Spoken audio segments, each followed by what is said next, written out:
Bro, it's not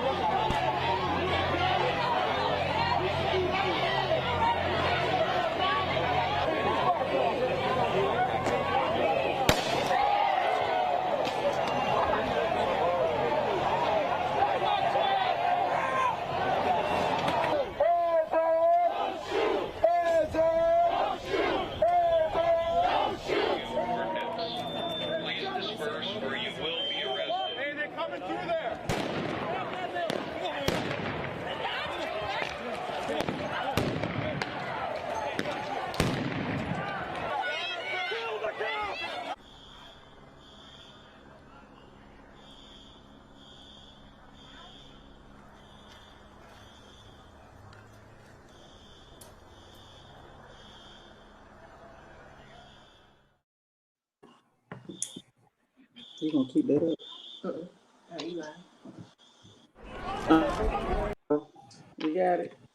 Okay, that's crazy. We in 2020, and that's what's going on. So before we get into this, what I want you guys to do, I want you to hold up 10 fingers. I want you to hold up your 10 fingers. When I read this question to you, I want you to take down a finger if it has ever happened to you. If it applies to you, if it's ever happened to you, then I want you to take a finger down. You holding up 10 fingers. If I read something that applied to you that's ever happened to you, I want you to take a finger down like that. Okay, you got it?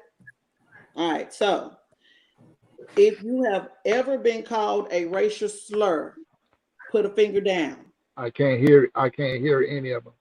You can't hear me. I can't hear any of them. Okay. Hold on, Kurt. I can't hear any of the questions. Okay. Hold on. I'm trying to see. You still got the earplugs in?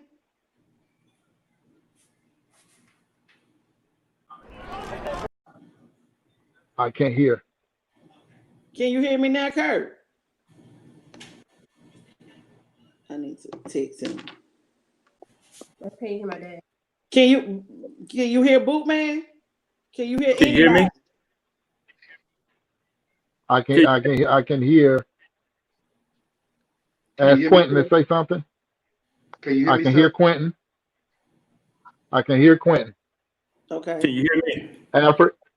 Yes. I can hear Alfred. I can't hear Janet.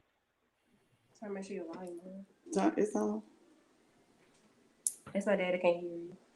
Alfred, can you hear me? Yes, I hear you. Quentin, can you hear me? Yeah, I can hear you. And Kurt, you cannot hear me. Take out the earbuds. Tell him to take out the earbuds, Alfred. She said, would you please take out the earbud? You should take out earbud.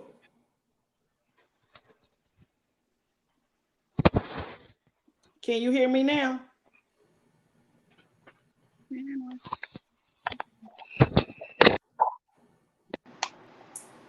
Can you hear me now, Kurt? You can try now, Al. Yeah, can you hear me? Can you hear? I can hear Alfred. Can you hear me? Still can't hear Janice. Okay. Tell him to disconnect. Just go ahead. Okay, we're gonna try to add him back in. Sorry, guys, for the delay. But welcome to Live It Out, Inc.'s I Can't Breathe segment. It's gonna be some very interesting conversation with some Black kings, and I'm excited about getting started. We're gonna try to get Kurt back in, but we're gonna keep going to see if he's in here. Kurt, can you hear me? Can you hear her, Kurt? You can hear me? Yeah. Okay. So go back. I want you guys to hold up 10 fingers. And if one of these things had ever applied to you, I want you to let a finger down. If you have ever been called a racial slur, take down one finger. If you have ever been called a racial slur, put down one finger. If you have ever been followed in the store unnecessarily, like somebody just followed you around in the store, take down one finger. If someone has ever crossed the street to avoid passing you, like they were fearful of you and they crossed the street just not to be on the same side. If you had someone clench their purse in an elevator or on the motor bus because you got on. If you had someone step off an elevator to keep from riding with you, put down a finger. If you've been accused of not being able to afford or buy something expensive, like you in a store and they feel like you ain't supposed to be in that store because you can't afford what's in there. If you have had fear in your heart with being stopped by the police, now I can put down a finger for that. Them folks make me nervous. If you have ever been given a pass on a citation you didn't deserve, if they ever say you can go, all right. If you have been stopped or detained by police for no reason, okay. If you have been bullied because of your race, and if you have had to teach your child how to not get killed by the police, wow. You see how many fingers you're holding up? That's something all you guys have in common. Police brutality, being bullied by the police. So this is what's going to spark the conversation right here. Not only are you all black African American men, but y'all all been harassed or mistreated by the police on some form. All right. So to start the conversation, I want you guys to share with everybody your personal experience with the police and your feelings on how it was when you had that encounter with the police, whether it was good or whether it was bad, if it worked out for you, if it didn't. I just want you to share. I'm gonna start with you, Alfred, then I'm gonna go to you, Quentin, and then you, Kurt. So Alfred, you started off, and then Quentin, and then Kurt. All right, let me see y'all. Okay, my name is Alfred Jones.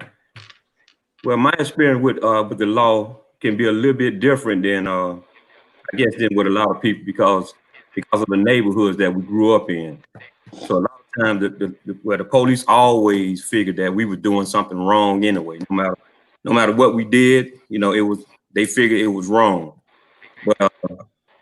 But we also had a lot of good polices back in them days as well, that try to help lead you in a good direction and try to at least tell you if something that you was doing was going to benefit you later on in life, or was it going to be able to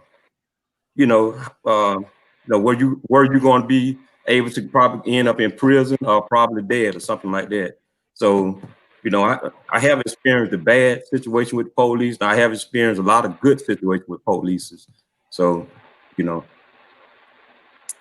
Okay, Mr. Quentin. Okay, first I'd like to tell the audience about myself. As being a brother who have been incarcerated and did 22 years, I'm like the brother. I have had good experience with the officer and sometimes bad experience. But it's most of the individual officer itself. Officers are people. You have good people, you have bad people. Then you have people who cannot deal with stress, and this stress let them just overreact to their job or the certain situation. So that's how I judge things today. I judge the individual person, I judge the situation, I also judge my behavior along with their behavior. Okay. All right, Kurt. Hey, Kurt Caldwell, being raised here in Atlanta, um, I grew up at a time when my first experience with police was with a guy named Officer Friendly. That's how the police was introduced to me, as Officer Friendly. And growing up, it was that. I participated in different programs that the police had for youth, called the PAL program here in Atlanta. Sportsman, it was a figure that showed us a good side. And it seemed like here in Atlanta, it took a turn as I became a teenager, and Atlanta put together a drug task force here in Atlanta. If you're from here, you would be familiar with the livelihood of the Red Dog Task Unit. Yeah. And it seemed like for myself as a teenager, once that was put in place, it seemed like the whole culture of policing began to change to where it was it was guilty until proven. It was guilty before you could even be proven innocent. You were guilty automatic. And that's when it began to take a turn for myself. And it when that was happening, it was no repercussions for what they were doing. And at that time, you didn't know how to take it because, again, you didn't understand why people was allowed to treat you in the manner that they did. Yeah, I remember a little bit about the Red Dog. They were relentless. They were dragging and they was giving y'all the business back then. So I do remember about that. Now, when we get to the George Floyd thing, what's going on right now? I want to get you guys' perception on that. For me, because I wasn't raised by a black man. I knew who my father was, but I wasn't raised by him. I was raised by a single mom, by my mom. I don't have any brothers. So I didn't grow up in a house with a black man, and I'm not married. So I haven't been married to a black man. So I've had limited interaction, just like intimate interaction, just really getting to know or understand or even feel the frustration that you guys feel on that level. As friends, yeah, I got friends that I know, like Mr. Quentin, who done 22 years in prison. Yeah, I've heard the horror stories. I hear what he's saying. But I just want to hear from you guys to let them know that your frustrations or how you feel or how we should be handling this thing with as far as George Floyd and Tamir Rice and Breonna Taylor and all those other people who named that they're calling out during the protest. I want to get your spiel on what's going on right now today with the police and the killing of our African American people. This time I'm gonna start with you, Mr. Quentin, and then I'm gonna go to you, Kurt, and then you, Alfred. So Quentin, you go first. Okay, this right here been going on. It's been going on for years. It's just now since the phone and we can video call things and put it out on social media that it's getting more exploited than anything. Now my feelings about that, I have mixed feelings. Sometimes I just want to just go get a gun and just go out and just start shooting white people. But that's not the answer. What we have to do now, we have to sit back and also as being older guys, we got to follow some of the younger people out there who have a more wider and a more knowledge of what's going on and follow their movement and see what they're going to do. Like marching, that's a good thing. Protesting, that's a good thing. Voting, that's always a good thing because we'll vote for the general election, but the small election, we don't. Start policing our own neighborhood. Start talking to the young brothers and giving them our knowledge that we don't have an experience in life. That what goes on. Don't let the frustration just build up. Like I say, right now, I get frustrated. I get upset. I get mad. I don't been through it before.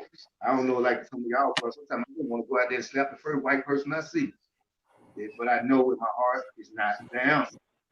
We got to humble ourselves. We got to organize. We got to build. We got to say, man, we just got to continue to struggle and struggle until we get it right. There's no one answer. You know what I'm saying? There's no one thing that we could do. We just got to collectively do small things, small things, small things until we build up. Okay. Kurt, can you hear me? Alfred, ask Kurt. Tell Kurt he can go. Kurt, go ahead. Kurt. Pause me and start me again. Okay. If you can hear me, pause me and start me again. He said, if you can hear him, call him and start him again, Jan. Okay. So Alfred, you go while we getting Kurt back in. Yeah. But just like Quentin said, you know, it have been going on. It's been going on for years. And just like we started off, we were talking about the Red Dog, the Red Dog policing. See, back in the day when we had the Red Dog policing, now they would beat us up and jump on us and do this or that. But a lot of the police, they didn't believe in trying to kill us. A lot of times they would beat you down and then they would probably tell you why they did something. And then they would probably try to send you to some type of program to try to help you get some help, even though, you know, they may jump on you real good back in the day. But the problem is now, today, a lot of police take advantage of the fact that the neighborhoods have a no snitch rule in the neighborhood. So some of the police take advantage of that. You know, they know that they can come in and do damage, and you have some knucklehead that won't even, you know, tell the truth about what really happened. You know, it's the difference in not telling on your peers than it is tell on the person that, like a police or something. Some, you know, yeah, some people that still will not even tell on the police, you know, but like Quentin said, today we have cell phones and everything that they do, they record. But what we had to start doing, instead of just recording, we need to start telling these people, you know, they need to start jumping in and at least try to at least try to get them to stop. You know, because you know, even if a person have to go to jail for probably 24 hours, at least you probably save a person's life. Save somebody's life, yeah. Yeah, you know, just imagine, and you know, I'm glad that a young person did record the situation with, you know, with George Floyd. But just imagine if somebody would have jumped in and at least pushed the officer off and just laid down and put their hands on the ground and said, you know, lock me up. At least this dude would have still been alive. Yeah. Wow. Okay, Kurt. I can't hear anybody. We can hear you. I can't hear anybody. Sammy, go ahead. Can you hear me? Yes, we hear you. I can't hear anybody, but if you can hear me, because I lost you when Quentin was speaking, that's when it went out. Um, what I feel about now, and I think a lot of people, I've heard different things and seen different things to where people say that my generation appeared to have dropped the ball. One of the things I think about that, I had to sit back and think, did my generation drop the ball? And once I begin to think about it, I start feeling, no, I don't think we dropped the ball. What happened is once you go through something so much, you begin to be numb to what the actual plight is. You begin to expect the same outcome. We've been through this over and over and over, and every time we sit down in front of the TV, um, thinking and hoping for justice, we're always let down. You know, right now in this whole game, we've been let down so much. A lot of us sat in front of the TV and rooted for OJ, even if we thought OJ was wrong. We just, Yeah. you were so tired and so frustrated to where you wanted an outcome to say, finally, some type of justice happened. Um, with the youngsters and their behavior and the way that they're acting right now, hey man, if your harvest that you plant is hate, that hate is going to rise at one time or another. So the hate that you're seeing, the aggravation that you're seeing, and the angerness that you're seeing from the youngsters, this is the hate that the hate made. So Yeah. so what do you expect to happen? Now you want to act surprised, like, what is this? Where is it coming from? It's coming from tiredness. It's coming from aggravation. It's coming from fear. It's coming from fear. You can take the most meek animal and push him into a corner, and eventually rage is going to come out. I never thought growing up teaching the birds and the bees would change when I taught my son the birds and bees to how to survive and how to come home from a day of school or a day of work. It's Wow. crazy. Yeah. That's crazy. That's crazy. So with that being said, Now, if you can somehow do something to bring me back in, because I can't hear anything. go ahead, Mr. Quentin. Yeah, but I like to comment on something the brother said because it came up with my mind. Now, if you Can can you somehow do something to bring me back in, because I can't hear anything. So he got to turn, got something on. I like to comment on something the brother said. Go ahead. Go ahead, Quentin. Okay. Like I said, I want to comment on something the brother said because it came across my mind. And we sat there and watched the video. We said to ourselves, why didn't anybody jump in and help the man? Why didn't the officer say anything to help the man? Mm. And you put yourself in that situation and ask, would you have helped? In your heart, you would say, yeah. But at that time, could you really say that? Because I look at situations. To me, I'm a person, I look at situations. If somebody jumped in and helped, they would have got a charge. Now, inside of the prison system, where I came from, if an inmate and an officer get into it and you don't help the inmate, you get beat up. you get jumped on by the other inmate. So you automatically gonna jump in it anytime an officer jump in it. Yeah. Those people sat around and watch. I'm not talking about the officers, because the officers, they was in a different situation. They should have did something. They should have said something, because that was their fellow officers. But the brother that sat around, what if they would have jumped in and the man wouldn't die? They would have got what? Obstruction of officer, and they would have been charged. So we have to look at changing laws when we see something going on and we do jump in it, that we won't get penalized, because you can get penalized for anything. You can see the police pull somebody over and you know they wrong. And you can say, officer, you pulled this guy over, you wrong. They want to lock you up. I'm saying they want to carry you, they're gonna carry you to jail and lock you up just because you said what was right. Yeah. And now you got to go through, guess what? And now you got to go through going through making bond, getting a lawyer, doing all that. And I hate to say it, I hate to be the one with negative. Sometimes the people that you help ain't even worth helping. Because you'll jump in and then help them. We're not talking about the incident what happened. We're talking about just jumping in certain situations. You'll jump in it, you'll help them, and that person that you help, when it's time to go to court, they'll be the one to turn it back on you to say they ain't. Wow, that's a lot. That's a lot to think about. It's like codes in the street. But I understand what you're saying, Alfred, on the fact that we got to do something more than just record the video. We got to do more. We got to do something. And you're right. Maybe it's a law should, and it may be one. I don't know if it's a Good Samaritan law in place or not. Where you jump in and help your fellow citizen. But we got to do more than just record. Because that wasn't. I mean, you recording death. You recording. You know, somebody dying on camera, and it's all on Facebook and all on that. So that's a whole nother issue within itself when it comes to it. The good part about it is that the police are being held accountable. Well, not held accountable.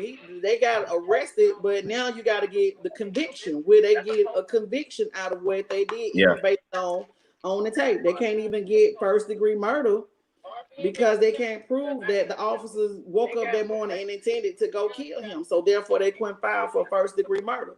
So how do we protect our black sons and our black husbands and our fathers and our nephews when it comes to this, and our sisters that's being shot down by the police?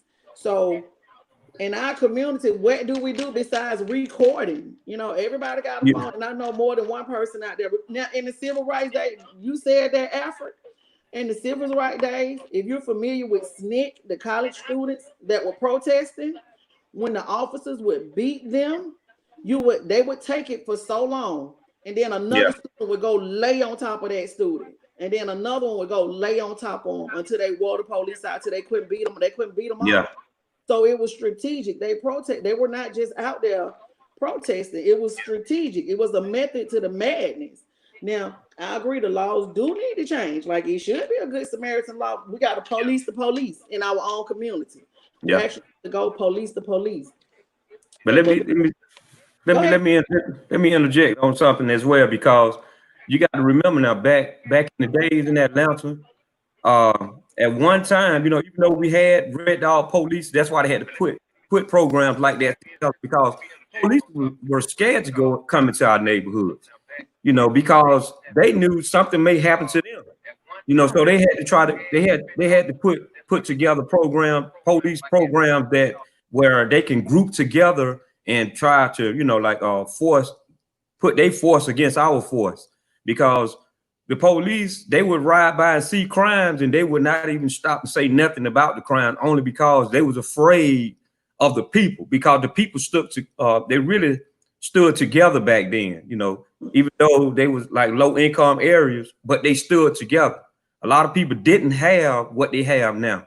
They didn't have, nice homes, own cars. Everybody almost walked everywhere they needed to go, but they stood together. You know, now you have a lot of people that have so much and they so separated. You know, they stay so far apart. They'll rather stay in a corner and film anything that they see, but not really stepping in to really, you know, like really try to help the situation. But I'm glad to see that people all over the world, you know, with this George Floyd situation, people all over the world have stepped in, you know, and I think that's gonna help us make some type of change within the law of the Constitution, right? I think that George Floyd situation and all the people all over the world that stepped in, you know, we may be able to make something happen some type of way. Yeah, I think we have to continue to apply pressure. Yeah. Kirk, can you hear me? So yes, I think we have to continue to apply pressure by protesting. Cause soon as it wear down and the police, everything goes back to normal, we back at square one. So yeah, I think we should continue to. I can't hear you. I hear you on a secondary device, so I got it kind of turned down. When Alfred said that what he feel about the George Floyd situation and how he feel is going to make change, it shouldn't be to the point to where something deep inside me say that I'm gonna repeat the same feeling the night that Trayvon Martin's killer got off. The night that happened, when I play it back in my head, it's a feeling and a rage that I never want to feel again. Yeah. The only other rage that I've ever felt like that probably was the last presidential election that we had. Oh. Yeah. Because I knew how it was going to unfold. And right now, when will it end? Sad to say, it will never end. When we got leaders that are promoting the division amongst our country, and that's part of the whole plot, holding people accountable. If I make a mistake, if I have a firearm and I'm justified at using my firearm, and one of my rounds leave my target that I was justified at shooting, and it hit something after it, I am held accountable. Until we change the not only the laws, but the union of the police officers, the union whole movement is to make sure that these officers are not charged for mistakes, wrongdoing, wrong decisions, stress out, or anything. Those are things that got to be addressed, period. And until people start being held accountable, then you will begin to see it kind of subside. Number two, there has to be different psychological evaluations done when hiring these officers. I think that a lot of times police forces are so short to anybody that want to sign up for the dummy mission, they're just taking them and doing it. And it don't matter, what go on beyond that point. We just got somebody to fill the uniform. And then also address the racism that's going on inside of the police force itself. A lot of times we can't get any justice inside of the police force because you can have a partner that's an African American partner that see you doing something wrong, step up, say what they need to say, and they drag them just like they did the New York 11 or 7 or whatever it was. So man, it's just again frustration that's been going on from my great grandfather to my grandfather to my father, now me. Wow. Okay, and with that being said, and I heard all three of you say that you had some experience with some good cops, and of course with bad experience with some cops. So why do you guys think that the good cops won't step up? Why do the good cops just lie in the shadow? Why do they just lie in the shadow? Why don't they just step up and be like, hey, you wrong. That's not what you're doing. You need to let up. Back off. Why it seem like all the corrupt cops are just sticking together and the good cops aren't saying anything? I actually think it's the union of bond that they put together. But I also think that they just don't have to me, the officer may not have good communication within each other, because if I was a police officer and I had a, you know, and I worked with, you know, because each police work with with a partner in some type of way, I would at least, you know what I'm saying, have that conversation with my partner to let him know that now I'm not going to sit there and watch you do bodily harm to someone, you know, if, you know, at least some form of conversation that they should have within each other, so that they would know that they on the same page. Because for some reason it seemed like just like that officer, he must have just met his partner that day or something, because Exactly. neither one of them wanted to say nothing, and they knew that, you know, that wasn't right what he was doing, you know. So I just think that they really need to get their communication together, because I don't know what they think they're supposed to be doing, because they're not doing it. A lot of them not doing it. Well, I'm not gonna say all the officers are bad, like I said, you know, but a lot of them are not doing it. Mr. Quincy, you want to add? Yes, I'm gonna say it's intent. You gotta look at officers being a person just like you. Yeah. If you with your friends and y'all go out, your friend do something, are you gonna just tell on your friend? You don't have any incentive to tell on your friend. So my solution to this problem is, when you have an officer, this officer should have some type of connection to the community. How you Yeah. gonna have an officer who stays in Smyrna controlling something in Cascade on the West End? Yeah. So you should have an officer who at least has some tie with the people over there. So when he do get ready to go against his other officer, he can go against it because he got some type of incentive. These are the people that he raised up with. These are the people that he knows. But when this officer do say something or go against his officer, he's blackballed against the whole police society. Yeah. And there's nobody on his side. He's by himself. You know what I'm saying? So when I look at, like I said, when I look at an officer, I don't look at the badge. I look at the individual person. And then he's got to be character.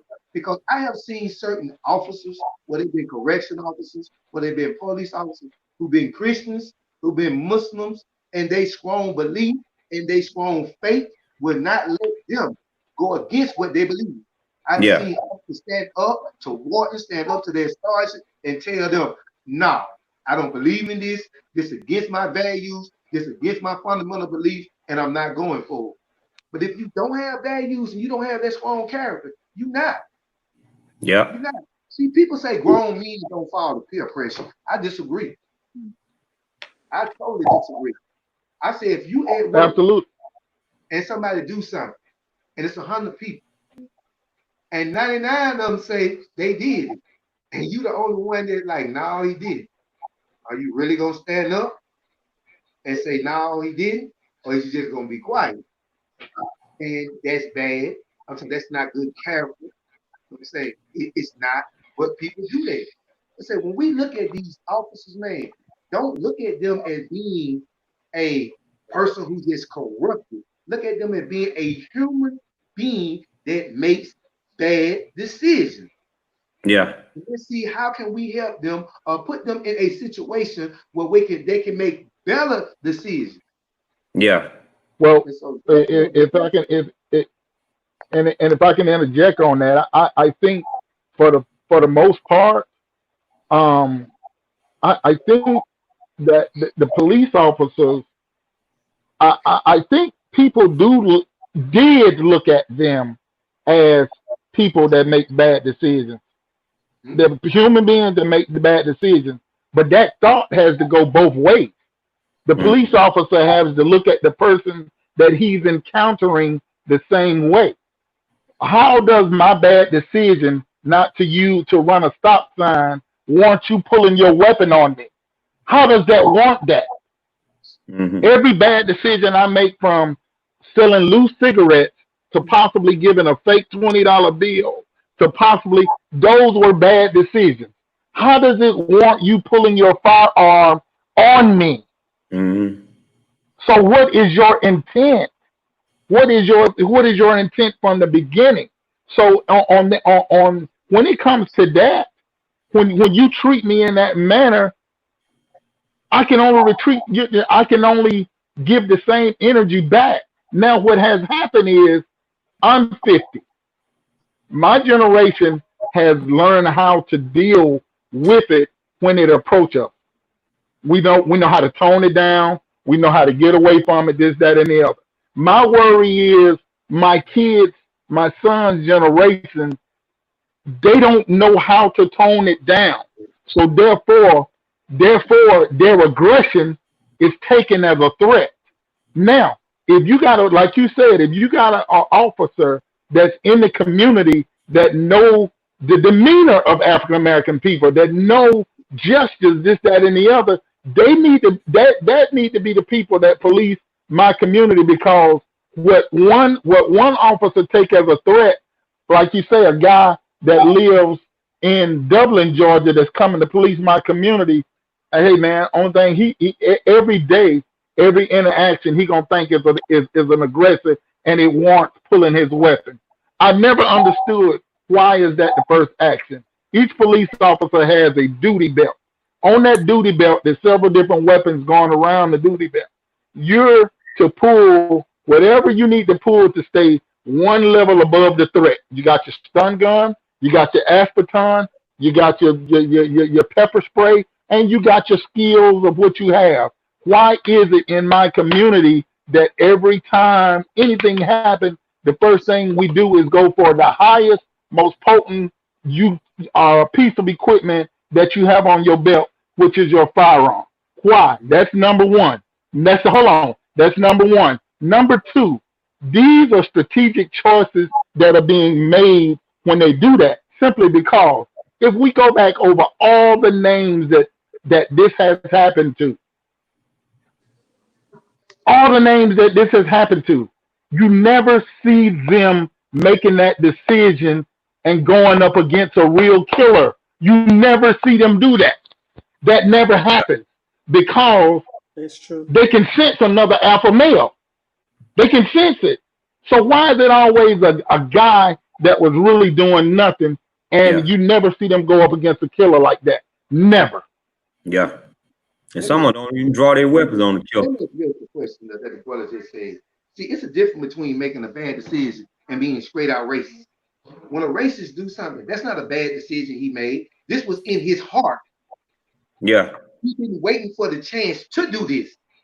See, I'm not talking about the officers that are racist, that going out there and trying to find something on a black male, trying to find something, and trying to just kill a black male for no reason, no apparent reason. It's in their heart. God got to deal with their heart, but we can't deal with their heart. We can deal with the laws, we can deal with their actions, but we can't deal with another brother heart. Can't deal with another man's heart. Now with our kids, this way, I don't have a son, so I've never had that experience. I have a daughter. But what I tell my daughter is this right here: is safety and numbers. When you go somewhere, go in a group of people that you trust. So this is what I tell you. Go in a group of people, have a group around you, have people that you can trust, have people that you know gonna have your back in certain situations. Now, when we dealing with these officers that out there just to kill a black male, just to when we pull us over, automatically just ready to do something to you, bro. Let me just be honest with you. The only thing we can do right there is stay prayed up and hope that we don't run across a fool like that. Because I don't know my reaction at my mindset right now, at my age now. If I run across a fool like that, I can act just as stupid they is, and it doesn't make a difference. I've been there, I can go back. I don't want to go. So don't get that what I'm saying. I don't want to go. But when it comes to the heart of a person, you can't deal with it. You can't change. Yeah. I read in the book, they say Jesus led a mule to water, but this one a apocryphal book. So he couldn't make him drink. So you can teach a racist, you can tell a racist he's still a racist. This is something he learned from his mom, so he learned from his dad. He hates you automatically. You can't make a racist like you. And the reason he don't attack another alpha male is because guess what? Half of the time they are racist because they fear us anyway. They fear our dominancy. They fear our melanin in our skin. They already know if any disease hits the earth, if the black race can't fight it off, they cannot. So when you know a race who you want to say inferior to you or actually superior to you, you gonna want to hate it. It's just like if you sit here and you telling your dog, hey, here it is, but your dog giving you a math problem, you figuring it out. And you're like, damn, dog, you don't even want to be able to talk, but you smarter than me. You can't help me. That's in them people hard, man. Not all white people like that. You know what I'm saying? And guess what? You have some black people, we racist too. Yeah. Yeah, You know, that's, Very. I'm, you know, that, you know, one of the few of y'all that gonna say online, yeah, I'm not European. I do not really care for European, period. I'm a dark skinned bro. Look at me, I'm black as hell. I do not really care for them. I can be friendly to anybody. I can be cautious, what I learned from Janet, to anybody, but I'm not yeah. European friendly. I don't want them at my house. I don't want them around me. I'm not going to invite them as my friend, but on the outside, I can be okay. But Mr. Quentin, and I thoroughly agree with you. But all of that, when you say that African Americans, we can be racist too, we've been given a reason to be. We've been given a reason not to trust. And everything that you just described, like I say, that's the hate that hate made. We don't trust them. We do not trust at all. And it don't even have to be a police officer. It can be your supervisor at work. It can Right. be your supervisor at work. It could be the person that pull up beside you at the traffic light. That's just when the trust is not there, Yeah. then of course you don't want that around And you know, I'm gonna tell you something else that needed, you. you know, Again, the hate that hate made. I read some of the comments, and one of the comments is, you know, and we all know that the police material and in the academies now, they need to be updated. That's also along with the constitutional law. You know, the law need to be updated because we wasn't. They didn't have African American, you know, part of that constitution. You know, we was an afterthought for them. So they actually really need to update the constitutional law. You know, so that, you know, and include the African American, you know, so that, you know, because there's a lot of stuff that we need that, you know, they consistently just push us up on the rug or something. So, you know, it's a lot of updated things that need to go on, especially in the United States. We're supposed to be the best country in the world, but you know, we can't get nothing done. especially with our leadership. Number Yeah. 45 would not allow us to unite, but that's another whole issue. But on the police brutality, like when you're pulled over, and I've been pulled over by the police for something wrong with my car. Not that I read, you know, for a faulty vehicle, whatever. When you see them, you can't look. I can't tell if you're racist or not. I can't just look at you and tell. And some of them have been nasty, but they were black, and some of them have been nice, and they were Caucasian. So I can't look at somebody and say, "Oh, he's racist because he's white," or "He's racist because he's black."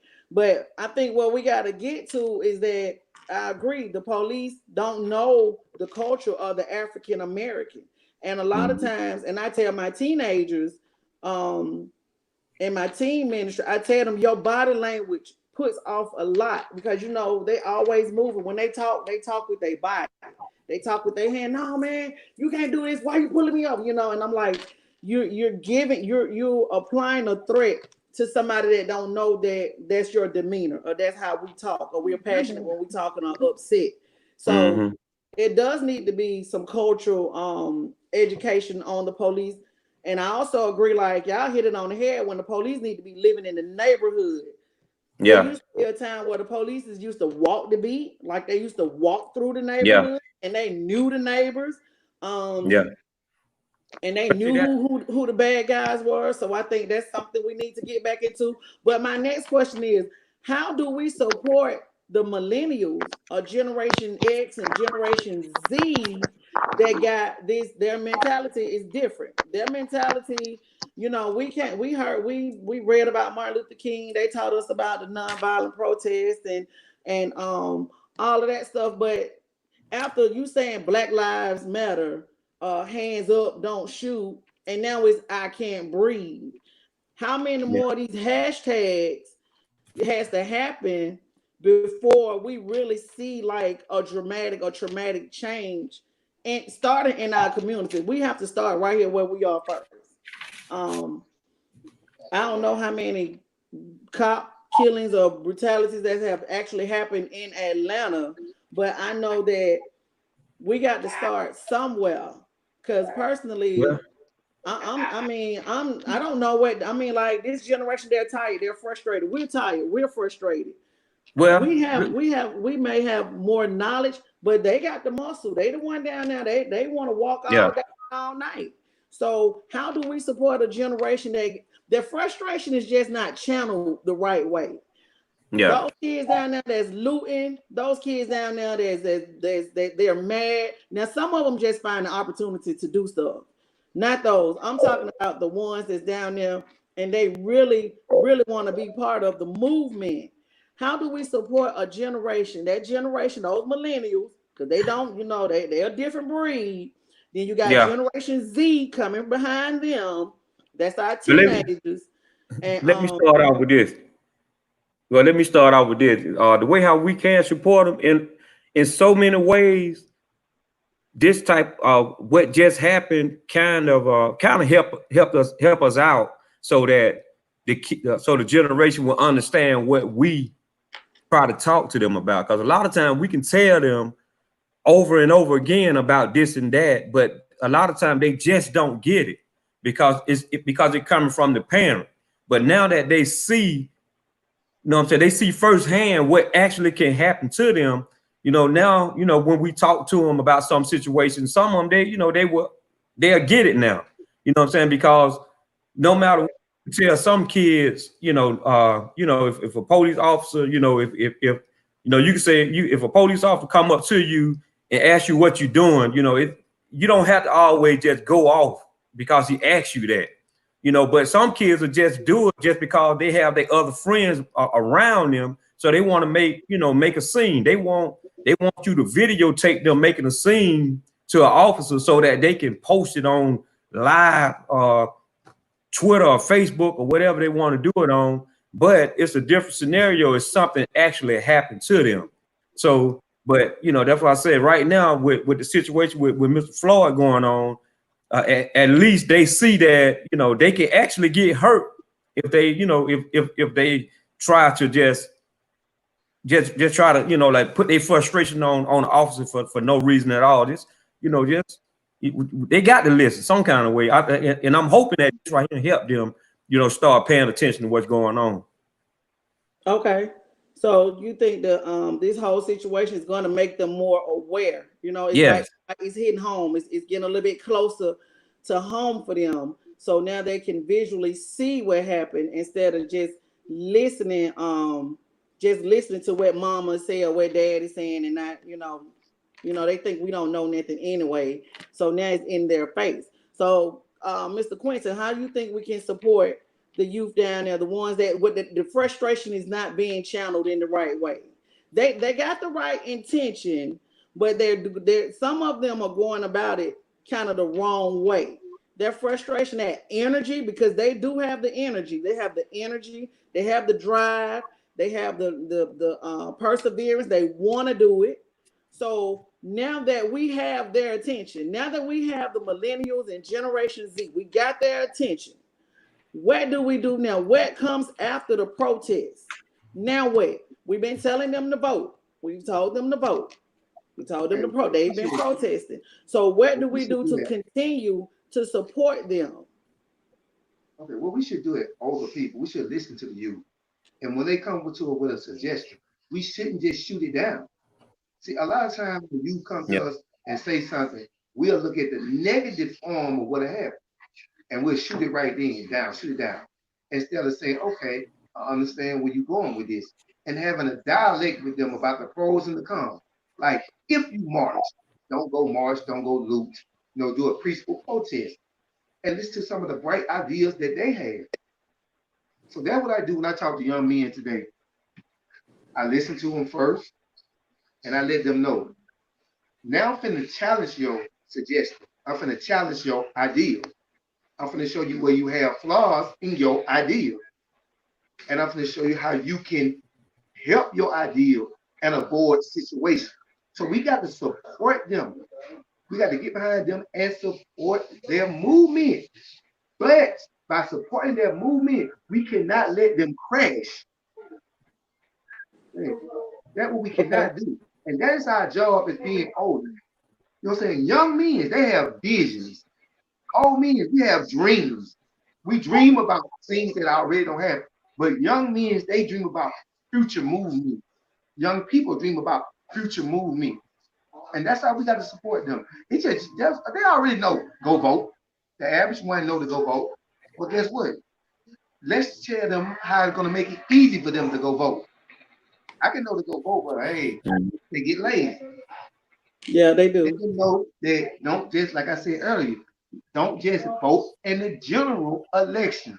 Vote in these small elections for governor, senator, police chief, fire chief, and stuff like that. And let them know how important this is for their community. Because if you're putting the person in a position in your community to govern your community, you have better control on how your community should be governed. And us as older men, we got to get out the house. Get out the house and let's walk the street sometime and let's talk to some of these brothers and let's govern like that. Not a physical government, but a more spiritual and a more mental government. When you can sit there, you don't confront. I don't confront a young man around a bunch of other young men. If I see a young man do something, I don't. I'll wait till later on. And I'll come up to him. I say, young brother, acknowledge you for a second. And then you give him better guidance.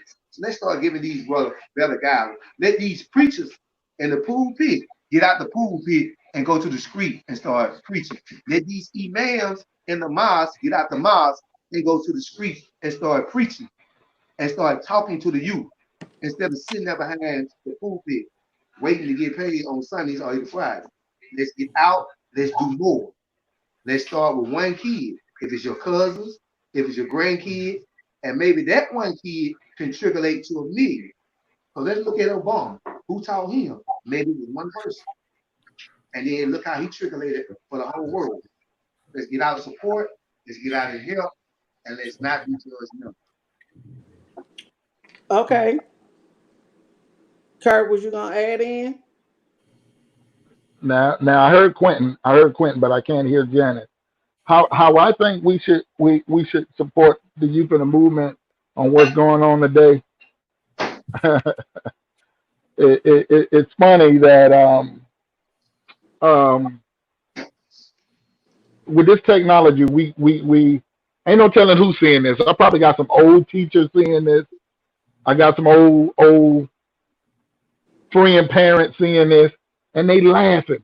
They laughing and they smiling because somebody know Kurt, somebody know Alfred, somebody know Quentin, and they smiling up saying they got it.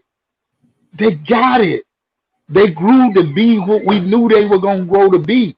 But the key thing is we grew to be the men that we are today. Yesterday, we had the same aggression that they had.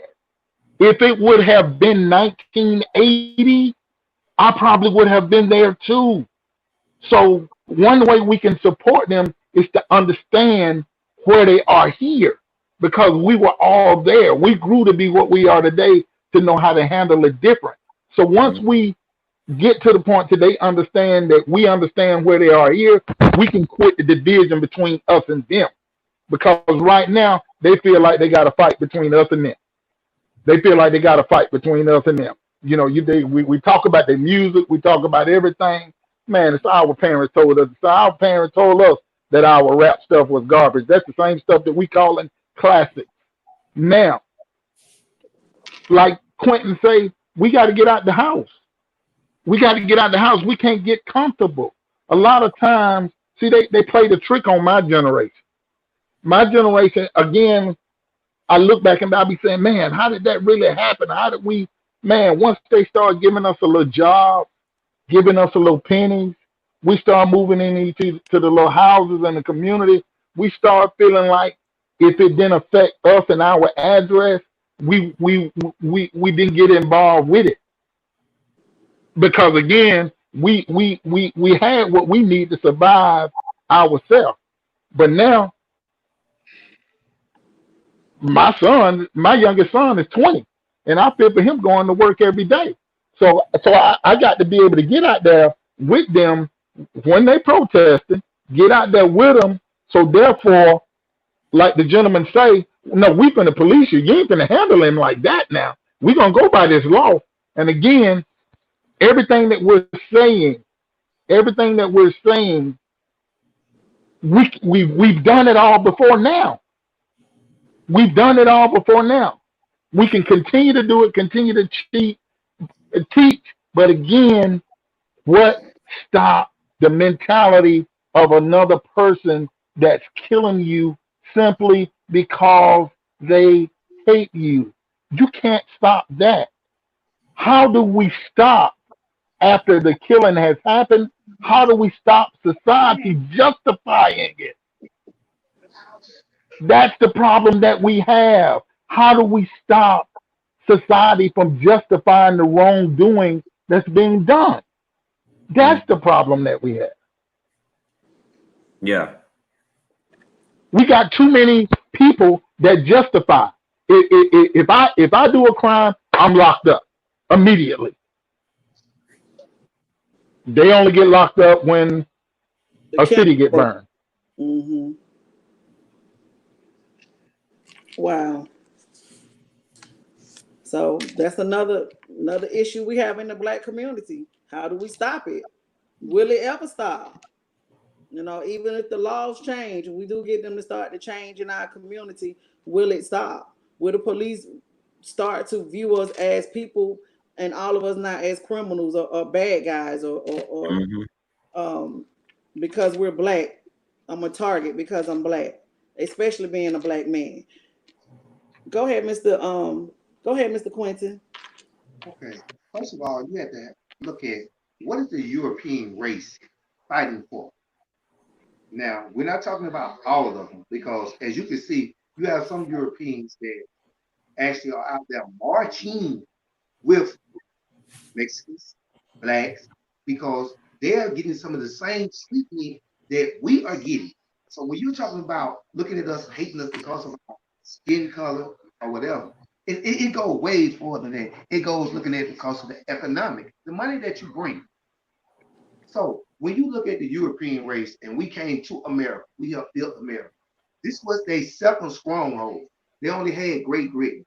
That was it. That was their first stronghold. So if you as a culture, you're a race, and you know that when you interbreed with any other race, that your race is wiped out. If a white person and a black person mix, you are black. So they're fighting for their race. They're fighting for their culture. That's what they don't want to let go. Because if they give us equal rights and let America build how the young people these days interact, intermix, and 20 years from now, what America will be? It won't be 40% white or 50% white. It'll be almost 80% brown. And that's what they're fighting for. They're fighting for their second stronghold, which is America. That's what they don't want to give up. So that's the reason they hate you, because of your skin color. As I said earlier, if you know something is more superior than you are, but you are want to present yourself and being more superior to that particular race or that particular culture, you are going to hate it.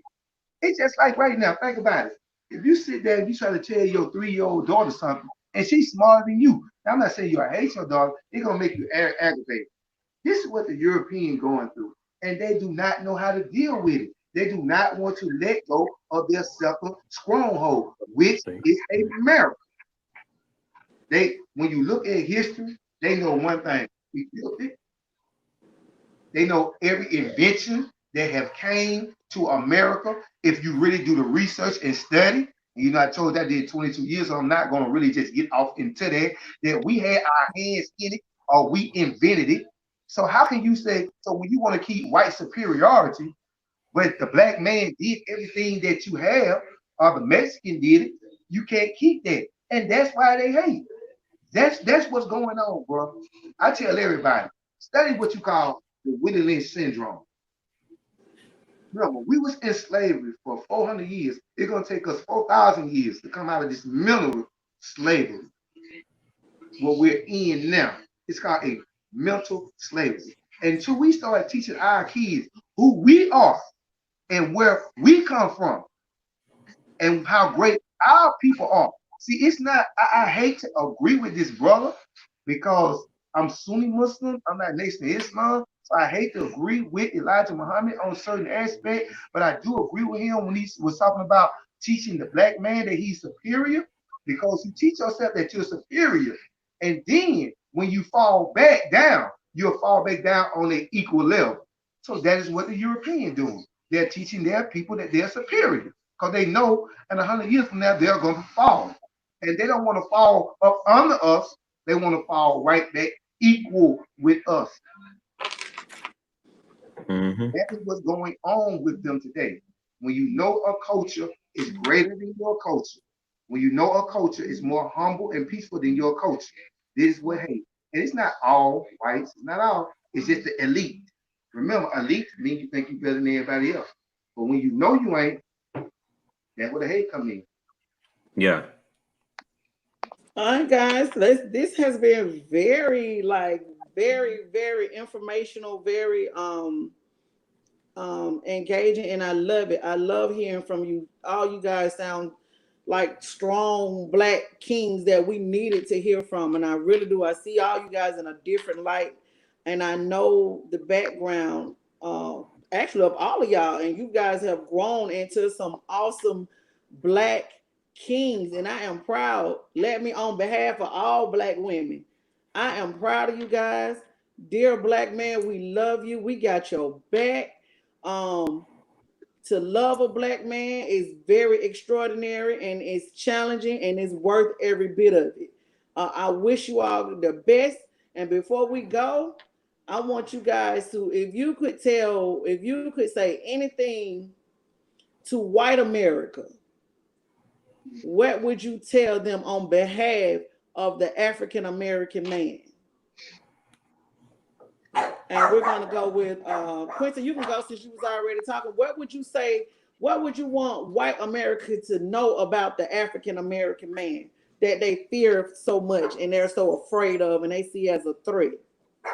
What is it that they're missing about the black man?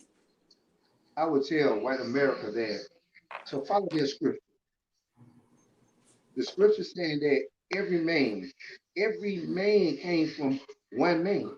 That was Adam. So therefore, if we all came from Adam, we are all from the same race. Don't matter what skin color, don't matter what economic group that you are. And to love yourself, you got to love somebody else.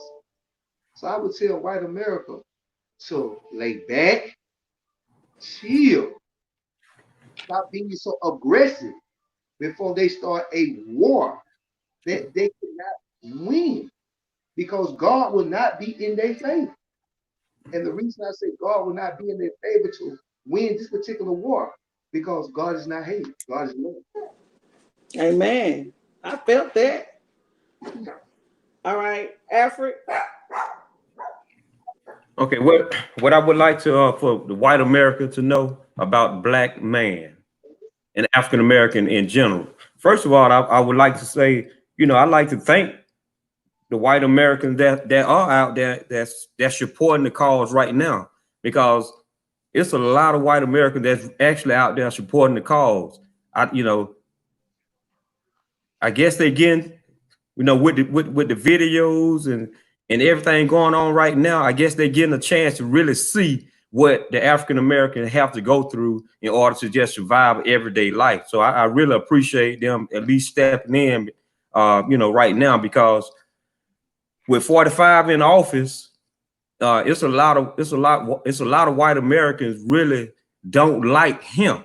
They really don't like him. Not that they don't like the Republican. They just don't like him and what he's doing right now. He's doing a lot of stuff to engage the wrong type of white Americans. He's doing a lot of unnecessary stuff. But I do want them to know that we appreciate the little stuff that they're doing, And we also want them to understand that, we like anybody else. It's a lot of rich African Americans out here that try to do what they need to do, to help their own peoples as well. But just like I heard Al Sharpton say, sometimes you just got to take your knee off our neck and allow us to be who we gonna be, because it's a lot of stuff that we can do, and that we want to do that some white Americans won't even allow us to do.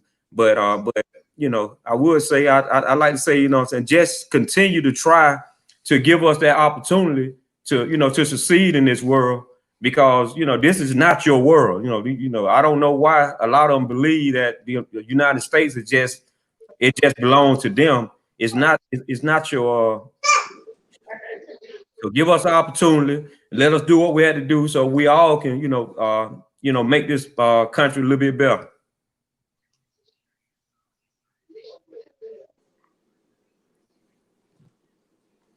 Tell Kurt to go ahead. Kurt.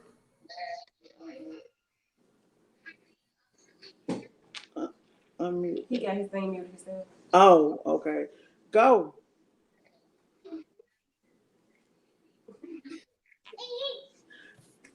Kurt. Say him unmute. You're muted.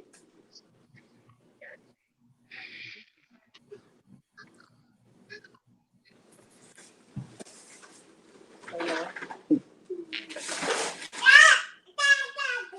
Let me see. Hey, talk to the people. Okay. I'm about to talk to the people. Yes. No. Africa, can you talk to Kurt? So, because I think he on mute. yeah, Can you he hear is me? on mute. Yeah. But he muted himself. Kurt. Yeah. Can you hear us, bro? I can't hear nothing Kurt saying. Me, I think he got his phone in. Cause his I see his mic is on mute. There you go. Yeah, they mute. yeah. Yeah, it's all mute. He just put it back on Put mute. it back on mute. He took it off and put it back on. He has to do it because he muted himself. Let me see. I'm trying to text him. I just texted him. Oh, okay. So, well, we can't unmute Kurt, and I really wanted to hear from him. There you go.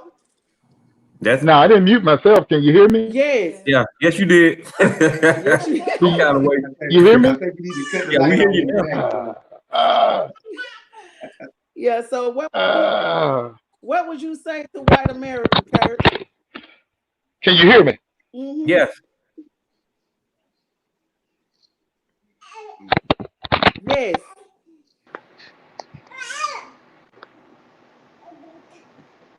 Can you hear me now? Yes. Yes. Yes. Okay, this is what I would say to white America is right now we're finna get ready to end this show, so I'm not even gonna spend my last minute talking to white America. Okay. I don't even want to talk to white America. I have nothing to say right now to white America simply because, like the gentleman said, white America that's the loving white America, they gonna be that. The hate of America that's they gonna be that. So I'm not gonna spend this last time talking to white America. I want to spend this last time talking to black America. I want to spend this last time talking to the black youth. Man, we got to mend together and start loving each other. Start being an example in everybody's eyes how to handle conflict. How to clean our own house at first. I got to take care of my brother before I expect these white folk to take care of him. So when I'm seeing things that's going on in my community, from homelessness to young homies running wild, I got some things that I need to address myself. That my generation, what we can do is we can attack those things, and that could be our contribution to supporting them and helping them and showing them the way. But what I want to say to them is, hey man, the older guys, we're not against you. We love you. We support you. And white America, this ain't what you want.